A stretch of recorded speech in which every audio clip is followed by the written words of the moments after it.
Welcome to this, our second TalentAlign Essentials program. We hope that you had some benefit from the first one.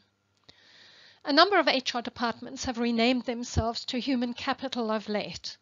Have you found yourself wondering why? What is this about? Are we going to be doing different things going forward? Only to find that it really is the same old, nothing really different, just a name change. If this is the case, it's sad and a missed opportunity.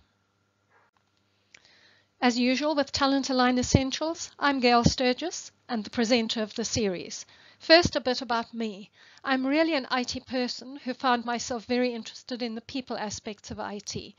I developed in the IT industry as a programmer and grew to become a business analyst specializing in financial systems and with specific emphasis on financial modeling and designing management decision support systems. When I turned my attention to the people side of the business, it was just natural for me to bring the knowledge and skills of IT and business into the field of people. I'm passionate about the recognition of workplace development of IT people, and I'm passionate about understanding, managing, and measuring the value of IT people in the workplace. In human capital management, I find everything I always wanted for really managing and leading IT people exists in this new field. And it's a new field, absolutely not the same old. So I have created this series of mini learning programs called TalentAlign Essentials to help build a bridge between HR or human capital departments and IT management so that all may benefit and reap the huge rewards that human capital management has to offer. Welcome to TalentAlign Essentials. On the last slide is a clickable reference to get your feedback, ask us questions, and tell us how we can improve what we are offering and become part of this conversation. We really look forward to working with you now and into the future. For first-time viewers, TalentAlign Essentials aims to bring you the basic essential learning needed to create and manage your human capital management processes and activities. Each lesson is designed to take between 15 and 20 minutes, so you won't have to spend hours in training. But we will bring you the essential information to help you build your human capital management capability and improve processes for better implementation and governance. Where applicable, we will provide you with tools to assist you, and we will provide hints and quick tips based on our experience with designing, creating, and implementing human capital management systems. For more information, you can go to our blog at ithrguru.com. So, welcome to TalentAlign Essentials. We hope you enjoy the learning. As a reminder, and for people new to this From HR to Human Capital Management series, we start each webinar with 2 slides that lay out what it is we are aiming to achieve from the series. It's an indisputable fact, HR is changing, and changing in major ways that are going to impact one way or another almost everyone working in HR today and in the future, as well as the business managers with whom they work. The big questions are, what are these changes? How are they going to impact my role in HR? How do we learn about them? How do we implement them in our organization? On the one side, management today want to have demonstrable proof of the impact of HR practices and intervention on the bottom line of the organization. And on the other side, HR people want to be taken seriously by the C-suite. This view of HR's changing role was well depicted by Boudreau and Ramstad in the book Beyond HR, published in 2008. This does not mean that the roles involved in control and services will become redundant, far from it. It means that HR's role is starting to extend beyond control and services and into the sphere of workforce intelligence and analyzing the impact of actions and interventions so that better business decisions can be made related to the workforce. In the control environment, HR practitioners created value through ensuring good governance, reliable administration, and compliance with policies, regulations, and standards, both internal and external. This remains a crucial element to effective human capital management. In the services environment, HR practitioners focus on compensation, benefits, staffing and training, and other core talent management practices, and how to offer these services more effectively and cost efficiently to the business. This environment is further augmented by supplying information and statistics that leads to better decisions relating to these services. These services remain vital to organizational success and efficiency. In the decisions environment, HR practitioners understand through data management, analytics, and applied statistics what practices have the greatest impact in terms of return on investment and what drivers of people performance have the greatest impact on organizational performance. In this series of webinars, we will take you on a journey that brings together some of the key activities and tools that will help you to make better decisions regarding how you apply human capital management in your organization and how you can enhance your own career opportunities in the processes. Please note, John Boudreau is a member of the incredibly strong team that makes up the Center for Effective Organizations at the University of Southern California. This team provides serious thought leadership on making people the most important asset of the organization. Our topic for today is why human capital, with the word capital capitalized. Excuse the repetition. I prefer complex alliteration. Because yes, our topic is taking us into the world of finance. At the end of this webinar, you will understand the following concepts. The theory of human capital, what is human capital, and what your role is in IT human capital management. Of all terms, I believe that the term human capital is one of the most misunderstood and misused terms in the field of human resources. So I thought a bit of background information on the term itself might be both of interest and a helpful guide to the TalentAlign Essentials training programs. The term human capital was invented by Theodore Schultz, an economist, not a human resource person, way back in the 1960s. He believed, supported then and since by much research, that people are like any other capital that can be invested in to improve the quality and level of production. In the case of people, the investment is made through education, training, and other enhanced benefits. The term was later popularized by Gary Becker and Jacob Mintzer. Also, both economists. They defined the term as being the stock of knowledge, habits, social and personality attributes, including creativity, that are embodied in individuals to perform labor in order to produce economic value. The reasoning for the term human capital is that people cannot be separated from their knowledge, skills, health, or values in the way that they can be separated from the financial and physical assets. Think about that for a minute. In other words, people's knowledge, skills, etc. are embodied within the individual, which then makes the individual an asset or human capital. The investments to grow these human capital assets, to produce economic labor, were defined by all three economists as education, training, and health management. So it stands to reason that to manage human capital, we need to manage the acquisition, development, maintenance, and measurements of this knowledge, skills, etc. In other words, our human capital. I always like to look at how others are defining the topics that fascinate me. Here are a few definitions of the term human capital available on the internet. The first is from Wikipedia, which defines human capital as the skills, knowledge, and experience possessed by an individual or population, viewed in terms of their value or cost to an organization or a country. The second is from Investopedia. They define human capital as a measure of the economic value of employee skill sets that recognizes that not all labor is equal and that the quality of employees can be improved by investing in them, and that education, experience, and abilities of employees have economic value for employers and for the economy as a whole.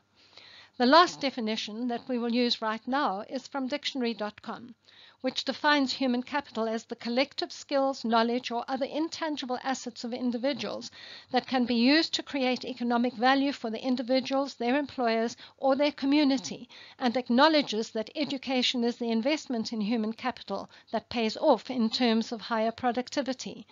In these three definitions, what stands out for you? For me, it's the words economic and value.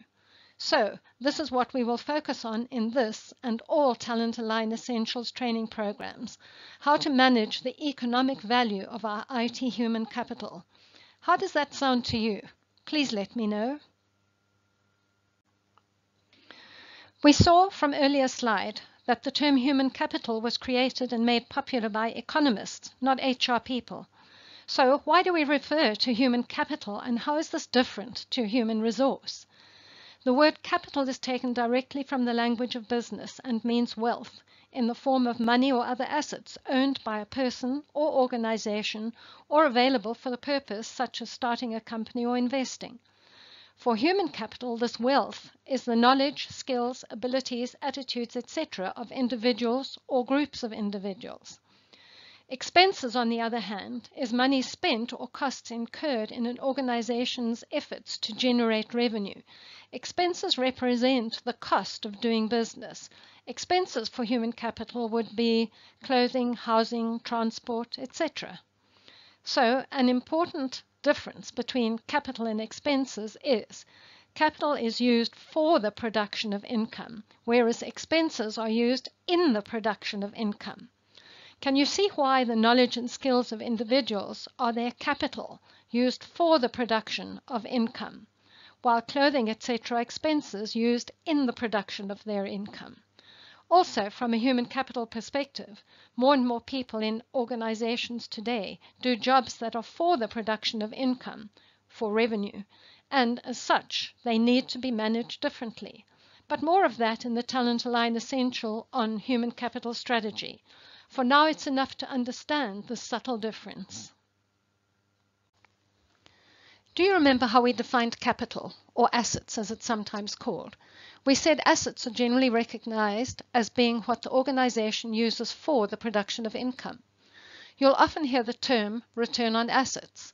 Management and shareholders want to know that the assets of the organization are generating income and profit. If not, there's no point of being in business. In the industrial age, organizations used plant and machinery to make products. The industrial age was all about manufacturing, and management was concerned about machine life, machine maintenance, machine operation, optimal workflow. Everything was geared towards getting maximum production from machines, and scientists and engineers were focused on designing a faster, better, longer lifespan machine. But where are we today? Sure, those manufacturing operations still exist, but we've moved into a different age. In the knowledge or information age, businesses are more about services. Think financial services, information services, new technologies, all coming at us faster than we can comprehend today. What, or maybe I should say who, is now responsible for creating these products to generate income in businesses today? It's our people. People have replaced machines as generators of income. Just think of our banks as an example. Can you imagine a bank without sophisticated systems and applications that allow you to use your cell phone to do your banking? Those systems and applications are now the product of the bank. But what or who created, developed, and produced those products? People. The accounting discipline has an international body that defines standards called GAAP. And to categorize an asset means it's an economic resource. That is, it can be converted into money. The resource must be owned, and its value at the time of acquisition must be objectively measured. I grant you we can't own people. I think that was called slavery. But we can own the intellectual property that is created in the creative work of people. So really, nothing much has changed. Management today should still be concerned with machine life, which is now called key staff retention, machine maintenance, now called training and development, machine operation, now called performance management, and optimal workflow, now called talent management. We should still be doing the same things, but for different reason. And for some reason, because people are the generators of income, not machines, management don't think that they are responsible. We just haven't recognized the shift, or should I say, the management similarities, and so we're not applying the same management principles. This is the responsibility of management, facilitated and guided by HR. If that's not enough, let me show you some more information. You are going to need some of the information that we provided earlier in this webinar to understand the concept of this slide. Firstly, you will remember what we mean by an asset. Well, a tangible asset is an asset that you can literally touch. The assets that we typically find in organizations' balance sheets are all tangible assets: plant and machinery, land and buildings, office equipment, cash, etc. An intangible asset is an asset that can't be felt and we think can't be measured. Assets such as brand, think Coca-Cola, and intellectual property, think Steve Jobs. What value do you think Steve Jobs added to Apple? And do they have the same value today now that he's gone? So what this graph is about, this is the result of research done over a period of 25 years, from 1975 to 2009, of the Standards & Poor's 500 companies. That is, the top 500 most successful companies in the USA. What researchers measured was the value of the tangible assets, those on the balance sheet, compared with the market value of the organization. That is the price that investors are prepared to pay for a share of that organization. The difference between these two figures is the value of the intangible asset, not on the balance sheet, of the organization. It is the value for which an investor is prepared to pay over and above the assets valued in the balance sheet. In other words, the intangible assets. Now, what this graph tells us is that in 1975, 83% of the market value of the organizations was attributable to tangible assets. You can see them on the balance sheet and you can touch them. However, by the time we get to 2009, 81% of the market value of the organizations was attributable to intangible assets, assets that you can't see on the balance sheet, but investors think that these are the most important aspects when considering investing in those organizations. The intangible assets, such as quality of management, value of brand, innovation, systems, everything produced by the people of the organization. So the big question here is, if the workforce are, on average, 60 to 70% of the organization's cost, as they are in most organizations today, and over 80% of the market value, are we managing the right things? Or are we just managing what we know how to manage and leaving the people stuff to HR? What do you think these statistics are in your organization? This is our TalentAlign view of the human resource, human capital management spectrum in the workplace today. Let's have a closer look at the difference between human resource management and human capital management, and specifically what activities are implicated and where responsibility and accountability lie in organizations. On the left, in the blue circle, is listed the activities typically found in human resource management. Activities such as compensation management, recruitment and selection, organizational development, employee administration, training development, and more. This list is not definitive. On the right, in the yellow circle, is listed the activities that are involved in human capital management. Activities such as competency management, organization design, employee engagement, career management, workforce and succession planning, and more. Again, this list is not definitive. In the center is performance management for a reason. If your performance management still follows the process of an appraisal once or twice a year, with the outcome impacting bonuses and increases, then this performance management falls in the blue circle. If, however, your performance management process is built on development and continuous performance-based conversations between management and staff, then your performance management falls in the yellow circle. You can find out more about performance management in the yellow circle in our TalentAlign Essentials on performance management. What is important between these two circles is 1, the focus, and 2, accountability. With human resource management on the left, the focus is people management, and human resource management is accountable for the outcomes and deliverables from those different tasks. With human capital management, the focus is on driving economic value, and line management is accountable for the outcomes and deliverables from those tasks because they impact the bottom line of the department and the organization. The responsibility of human resource management in human capital management is to create the environment that enables business to manage these functions effectively and efficiently, and to be able to be held accountable for the outcomes. For those who don't know the RACI or RACI chart, the RACI stands for R is for responsible, the doer. This is the role that actually completes the task. They are responsible for action and implementation. Responsibility can, however, be shared. The degree of responsibility is determined by the role that has the A. The A stands for accountable. The buck stops here. The accountable role is the role that is ultimately answerable for the activity or decision or outcome. This includes yes or no authority and veto power. Only one A can be assigned to an action or task.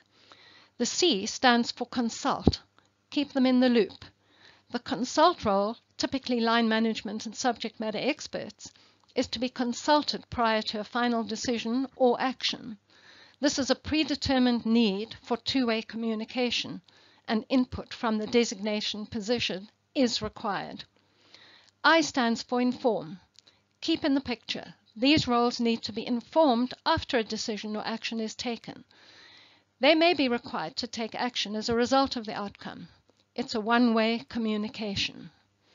For HR activities, HR or human capital management, as they are sometimes called today, are both accountable and responsible for all the activities. They need to communicate with senior and line management in the process of coming to a decision, and once the decision is made, they need to inform senior and line management of the decision and actions that need to be taken to give effect to the decision. For human capital management activities, senior and line management are accountable for the decisions and the outcomes of those decisions, but share responsibility with HR or human capital management for the resulting actions that need to take place to give effect to the decision. Senior and line management also need to consult with subject matter experts in HR prior to taking a decision to ensure a consistent approach across the organization and to get the best advice available. HR subject matter experts in this field need to ensure that they are up to date with the latest thinking and ideas. Human capital management, therefore, is the bridge between HR management and senior and line management that helps to drive organizational performance. Here are a few quick questions you can ask yourself to establish whether or not your organization really has human capital management. Do you know which categories of employees are used for the production of income? Do you differentiate your workforce strategy based on these categories? Do you measure the return on investment in your training? Do you calculate the value of your workforce and report it? Do you manage your workforce in terms of their value? If you cannot answer yes to all of these questions, you do not yet have human capital management in your organization. But the good news is, by following the TalentAlign Essentials mini training programs, attending our webinars, and when right, using our consulting services, you could be there sooner rather than later. There are now a set of human capital principles that need to be inculcated in organizations as they embark on the route to human capital management. The first principle is integrated. We can no longer think of the different areas of HR as being separate and different. The truth is they are integrated and they need to work off a common set of data and with common processes. Moreover, the HR data needs to integrate seamlessly, that is, use the same standards of data and systems as other systems in the organization, systems like accounting and customer information systems. The second principle is managed data. Data is said to be of high quality if it is fit for its intended uses in operations, decision-making, and planning. Data are deemed of high quality if they correctly represent the real-world construct to which they refer. Furthermore, apart from these definitions, as data volume increases, the question of internal consistency with data becomes paramount, regardless of fitness for use or external purpose. For example, a person's age and birth date may conflict within different parts of the database. The first views can often be in disagreement, even about the same set of data used for the same purpose. Data used in systems for reporting and decision-making needs to meet the common quality standards of accuracy, completeness, update status, relevance, consistency across data sources, reliability, appropriate presentation, and accessibility. The third principle is governance. There needs to be a system of governance deployed for all HR processes and data that ensures the quality and consistency of all processes and data. In preparing for effective human capital management, HR management today needs to look closely at these principles and ensure that policies and processes are put in place to ensure the alignment of HR systems with other systems in the organization. This statement is included on the cover flap of the book, The New Human Capital Strategy, Improving the Value of Your Most Important Investment Year After Year, written by Bradley W. Hall. The purpose of human capital management is to close this gap and ensure that human capital of the organization is managed with the same rigor as the financial capital. We hope that these TalentAlign Essentials and us folk at TalentAlign will help you on this journey. If you're in IT management and watching this mini webinar, I really hope that you're going to do two things. One, that you're going to attend or watch all the other webinars, and two, that you're going to get your HR team to start watching them. If you're in HR and watching this webinar, I hope that you will attend the rest of the webinars, and please interact with us either on our website or LinkedIn, Twitter, or Facebook. Tell us what you like and even what you don't like that much. It helps us to improve. But more importantly, click on the button below and become a member of the TalentAlign knowledge base. Well, that's the end of this little webinar. So till we meet again, remember, commit to being the best that you are. Connect to create synergy and grow. Have the courage to move forward with your dreams and create a lasting legacy to be proud of. Bye for now.